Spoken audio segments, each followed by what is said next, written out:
Oh dear, that would be the boyfriend's car and our only ride.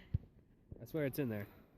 You can't really see it, but it's in there. Can you see us? Hello, this is Piper J. Drake, Matthew J. Drake.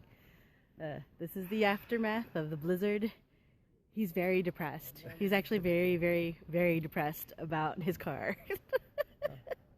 Luckily, we don't have to go anywhere for a couple of days. So. And yeah, they didn't do a great job at plowing around us, because I'm just going to stand over here for a second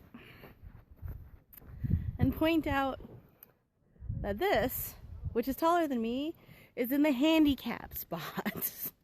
This is not funny, actually. I really hope that they come through and they plow this out to clear it out for everybody, because that's not cool.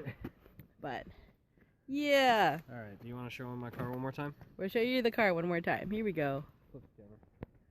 Oops, flipping camera. Oh, there it is. Way over there. Yeah. See that? Do it for the Periscope. Oh no! Ah!